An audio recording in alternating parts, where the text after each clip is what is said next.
Now let's get to the meat in our busking sandwich, if you will. It's all of our playback data that we're going to use to actually run our show. When I'm building these, to make sure I don't forget anything, I always think in that same IFCB, intensity, focus, color, and beam headspace that I'm in when I'm creating effects or when I'm building my palettes. So the first thing I want to do is I want to map in all of my intensities.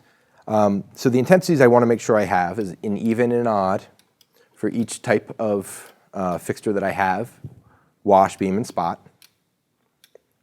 Here I have my floor fixtures in spots, my floor beams.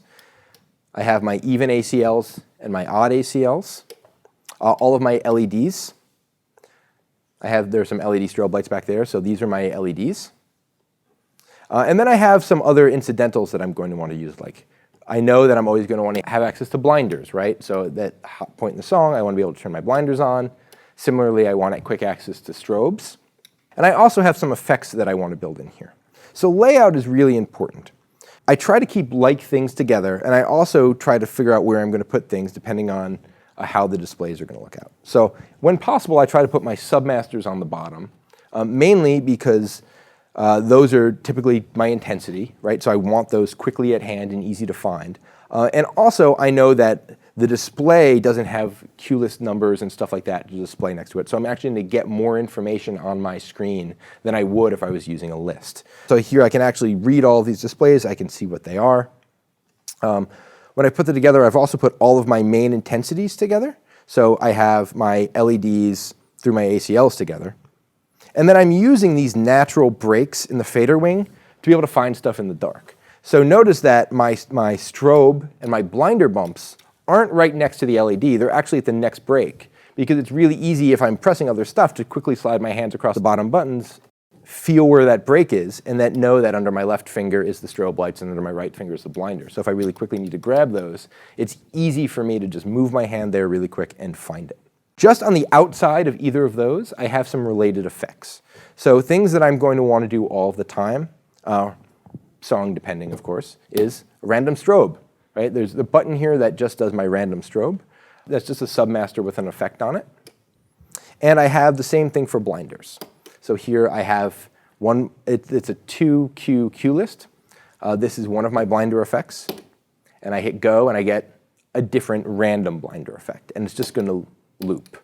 Every time I hit go, it's going to go to the next one. And my top button here turns it off. So each one of these has their bottom button set to be a bump. Because this way, if I'm running through music, I can just make sure I can hit all these lights in time with the music, and something is happening. Again, a lot of busking is just making sure that you hit this button and something is happening in time with the music. And imagine if we combine these with movement effects, it can already start to look very dynamic, and we haven't even really done all that much. And then I can have quick and easy access to my blinders and strobes as well. On my intensity submasters, my bottom button is set to bump. The top button on all of my submasters is actually set to a group select. So for example, this button right here is going to flash on those lights. But if I click the top button, it's going to throw group sub 41 on my command line.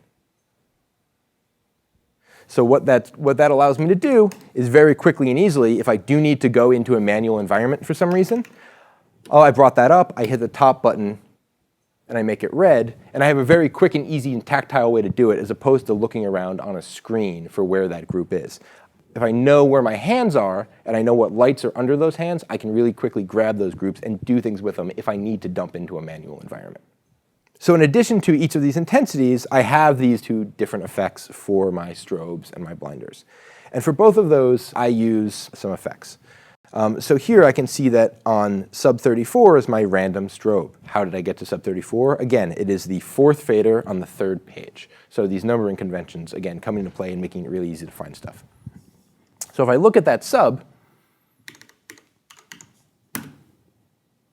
right, we can see that these are multi-cell LED strobes. They've got an actual strobe light, and then they've got the background color. We can make the background color different than the strobes. I'm just running a strobe effect, effect 11. I like using effects for running strobes as opposed to the strobe channel in this case, because then I can map the effect rate to the handle of the fader, and as I'm running this, I can slow it down if it's a, if it's very slow falling, or I can speed it up if it's crazy thrash metal. I can't do that if I'm using the strobe parameter, and it saves me a button. I could write a button that was, that goes between strobe fast, strobe medium, and strobe slow, but then I'm sacrificing a playback, and I don't want to do that. So a lot of busking is about how can we condense this information into the tightest form possible. The same thing on the blinders, right? My blinder effects is just an effect that's running, and then I'm using my handle here to control my speed, so I can slow it down for a ballad or speed it up for a rock song. So my strobe lights are a press and hold, but my blinder effects are actually two-part. I have two effects on there. Q1 is going to run this, this top to bottom, and Q2 is going to do this kind of random chase. And it's really easy for me to toggle between the two using the Go key. So then I map my top button in here to release. So if I don't want this effect running anymore, I just hit the top button and it's going to release that effect, and it takes it off stage. Anytime I'm running an effect on one of these handles, my top button is always set to release, so that I have a really quick and easy way to turn off an effect if I need to. And by being consistent about it, I know that if an effect is running off of playback, pressing the top button is going to turn it off. Programming, especially if you're going to any sort of live environment where time is critical, is all about cutting off unnecessary steps to get you where you need to go as fast as possible. So when I'm setting up my desk, I'm constantly jumping into the properties windows for these various faders to change things like button states or what the faders are doing. So one trick that I use all the time is if I actually, on a submaster or a list that contains palettes or presets, if I hit both bump buttons or if I hit the load key on something like an EOS, a TI, or a Geo, it's going to actually post, in this case, sub 41 to my command line. And then I can quickly just hit the properties window and I have that open. So what that allows me to do is, as I'm working, if I want to deal with, say, my wash odd fader properties, if I double punch it, I just really quickly get to the properties window, as opposed to typing in sub 41 enter properties. So it saves me 5 or 6 keystrokes. Again, it's about, as we program, setting up our tactile tools to be able to quickly and easily access the tools that we need. Okay, so next I'm going to move to my upper bank of buttons. I have a few more things I'm going to assign here on the bottom, but let's move to the top bank for a second. This is where I'm going to break these out into two chunks. My upper left-hand side here is where all of my effects come out of. So these are my 2 banks of effects playback. And then the upper right bank is where I put my modifiers to what I'm bringing up on stage. One useful tool that I use a lot are global effects masters. What global effects masters allow me to do is show-wide affect the rate of effects that are playing back by simply moving one handle up and down. What makes them even better is I can filter that down by just specific submasters or just specific groups or just specific effects. So let's take a look at it. To access this really quickly, I'm going to hit both bump buttons and hit the properties key, and it's going to open up my global effects masters window. And this is assigned under where you would normally assign the target. So up at the top here, there's this gray bar, and here are all the different things this fader can be, right? And one of them is global effects. So if I choose global effects, it's going to make this a global effects master. And by default, it makes effect size your master. I'm going to go ahead and change that to rate. And then I'm going to set my max here to be 600, so that I have a lot of room to go in case things really get crazy. So at this point, when the fader is at 50%, I'm at 100% of whatever my effect rate is. And as I decrease it, I slow the effect down. And as I raise that fader, I increase the effect rate. There are a couple other tricks that I'm going to employ here. You can see that this one, I've actually filtered just to focus effects. So if I don't have any filter on this at all, it's going to apply to any effect that is running anywhere on the desk, or in this case, out of any of my playbacks. I want this to only affect my focus effects in case I don't want to slow down my intensity, but I do want to keep my focus.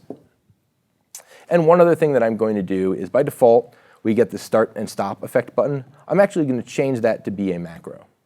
And I'm going to change that to be macro 28. Again, this is a numbering convention where, right, this is fader 8 on page 2. Macro 28 lines up with that. What is macro 28? Well, macro 28, if we look at it, all it says is fader 2/8 home. So no matter what is happening, the end of the song, I hit that top bump button, and this fader is going to go back to 100% speed. So that if I was coming from a crazy death metal and I need to dump out into my blue outlook, I can just hit the top bump button there, and it's going to home that fader back to its default level. Now, of course, this is not a motorized fader wing, so I don't get that satisfying whoosh and the satisfaction of seeing those faders home themselves to that 0. So I know I need to do that manually, but it's just a way to make sure that I, again, enter that known state when I start the next song. Because even if these faders are all the way up at 600%, if I hit those bump buttons, it's going to bring it to 100% regardless. So I know that I'm at least started, and that gives me time to bring it down to 100 during the next song or as things are going before I start running my effects. Because we're limited to 40 faders and we want to maximize those 40 faders, I'm only using 2 different global effects masters. If I had another 10 faders, like say I had this TI here, I would actually make myself 4 global effects faders. 1 for intensity effects, 1 for focus effects, 1 for color effects, and 1 for beam effects. However, because we don't have that, I've actually made my global effects master on the 9th fader here apply to both intensity and color. Because both of my intensity and color effects use that principle of sine wave, step, ramp, or burst. It's probably a pretty good chance that the timing of that is going to be pretty similar as far as the rhythm and stuff. So I'm going to tie those 2 together and save myself a fader. I only have one beam effect that I'm going to use in my show. It's a zoom in and zoom out sine wave. So I can easily map that to a handle and then give that its own rate on that handle. So I don't need to devote another handle to a global effect for that reason.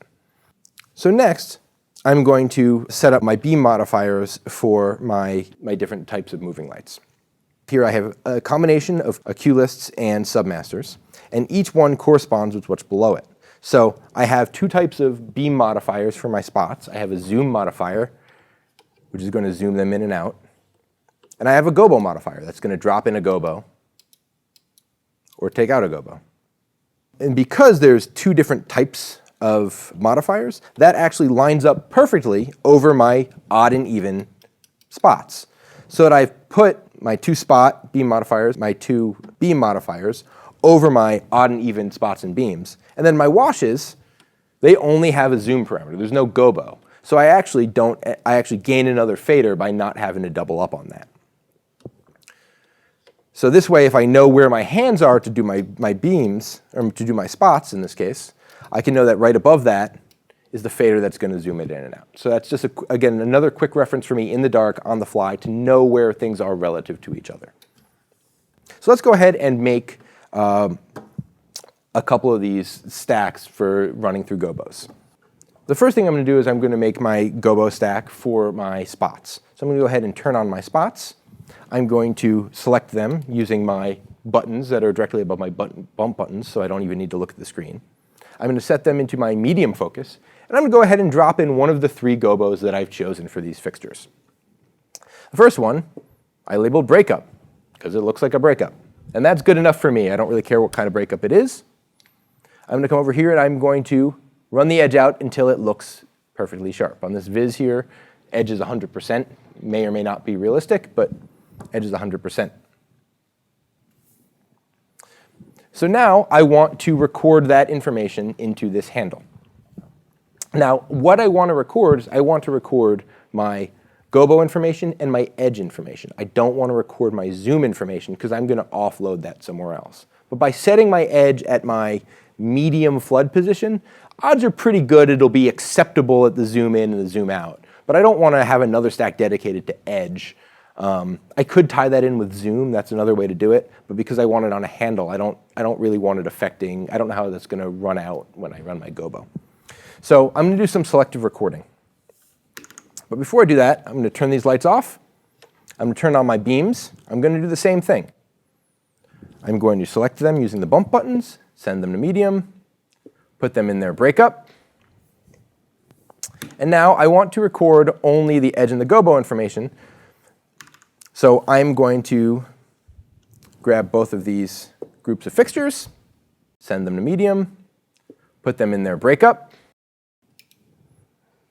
And I also want to make sure that I do that with the floor guys as well, right? So my floor spots, which happen to be pointed right at our camera right here, floor spots, my floor beams as well. So now every one of these has a gobo in it.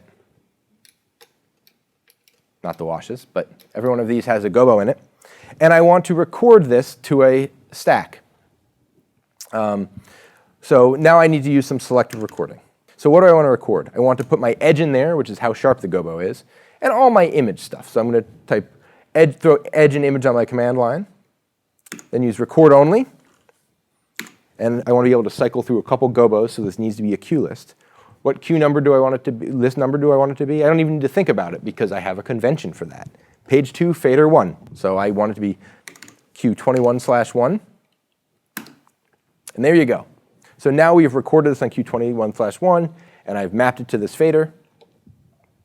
And now I have a cue that brings up gobos in all of my fixtures. Let's go ahead and put in another gobo. Now you can do all of this, of course, without turning the lights on, but for the visualizer, it's a little more interesting if we do turn the lights on. And once again, I'm going to grab all of my spots and all of my beams, and I'm going to put in my next breakup, which is cones. So in some of these, it's that circle, and some of those are another very similar conical. So they're related, right? So Q2 in this case is going to be all related. And I'm going to do the same thing. I want to select edge and image, record only, Q2, enter. Finally, what if I don't want this anymore? Well, I'm going to make a third cue that uses my gobo out beam palette. So once again, I want edge and image, record only, Q3, enter. I only want 3 cues because this allows me to go forward to gobo, the breakup gobo, or if I go backwards twice, I get to the circle gobo without seeing anything happen on stage. So it allows me from a state where there is no gobo in the light to go forward to the one I want or go backward to the one I want, or I can go backwards or forwards from either one of those gobos and pull the gobo out very easily. So now I have cue list 21. It has these 3 gobos in it, and if I go backwards, you can see I'm cycling through these. As I'm going forwards, it cycles all the way until the gobo is pulled out. I want to edit some of the properties of this cue list, so I'm going to go ahead and type Q21/enter. I want to show my properties are set to wrap on both back from first and go from last. That way I can go around the bend in either direction if I need to. I want to set my stomp setting to be off. We're going to address stomp a little later in the video, but right now I just want to make sure that that is set to off. Proportional, all of this looks fine, and I'm going to leave this at the default priority of 4. I do, however, want to set this to be a phantom cue list. What a phantom cue list is it's a cue that won't pull focus in the playback status display when it's run. So typically, if I run a cue list and I hit go, in an unlocked playback status display, that cue list is going to jump to the foreground so I can see what I'm doing. I'm not following along with the show here. I just need to bump back and forth. And if I have a PSD open, I don't want it to constantly be jumping around. So by setting this to phantom, it's not going to make my PSD do anything. It's going to leave that alone. So now I've set that, and I can go forwards and I can go backwards all day long and get to the gobos I want to get to. I should also go ahead and label these. So I'm going to label Q1 breakup. I like labeling in all caps because it's just one less thing for me to think about. The exception here being the groups. I don't know why, this is the way I've always done it. You can do what works for you. I want Q1 to be breakup. I'm just going to hit next, label. Q2 is going to be cone. And I'm going to hit next, label again. And Q3 is going to be gobo out. So now we've got this labeled cue list. I can label the whole list, Q21/label. And even though I have this larger display here on my screen, I still want to keep this fairly shorthand. So I'm going to hit the label again, clear key again to clear it. And I want this to be, actually I could probably fit spot gobo. Now what I found is the one place where I kind of break my capitalization rule tends to be on faders, because the caps take up more space, so I can't read as much. So now I've created this, I want to do the same thing for the beams. Now if you remember, we ended up recording everything, spots and beams, into this playback. And that was quite intentional, because now I can save myself a little bit of work. Cue 21 / copy 2, 23 / enter, right? Because I know I want to map this on my bank 2 fader 3. And I'm going to hit both bump buttons and going to map it there. So now I have two lists that both do all of the gobos. Now I'm going to go into my first cue list, cue 21, and I'm going to use this channel filter. I'm going to tap the channel filter box, and I'm going to channel filter by all spots. This list now that contains information for my beams and spots are just filtered to group 1, or my spots. I'm going to do the same thing for cue list 23. Channel filter, all beams. This is a really powerful way to do this, because these groups in here are referenced, which means once I build a busking show file that I like, and I bring it with me to the next show, anything I dump into group 6 is going to be used as the filter for my spot gobos. So it's ways for me to build these buckets that kind of auto-sort themselves, as long as I populate all of my groups correctly later on down the line. But now, if I turn off both of these lists, you can see that I'll turn on some spots and some beams. I'm going to zoom those beams in so we don't go crazy with my fader. There we go. So now if I run the spot gobo, it's only changing the gobos on the spots. Even though the beam information is recorded in there, it won't play back. And the nice thing is if I ever have to update to this, it's also going to filter that update information into this list. Same thing goes with my beams. My beam list now only addresses the beams. But I didn't have to go through and build it twice. I built it once all together, and then I just copied it using filtering to save me some time. So now we're going to make our zoom faders. I know that I want to put my zoom submaster on fader 22. So I'm going to record it as sub 22. I could put it up on stage, see it, record it.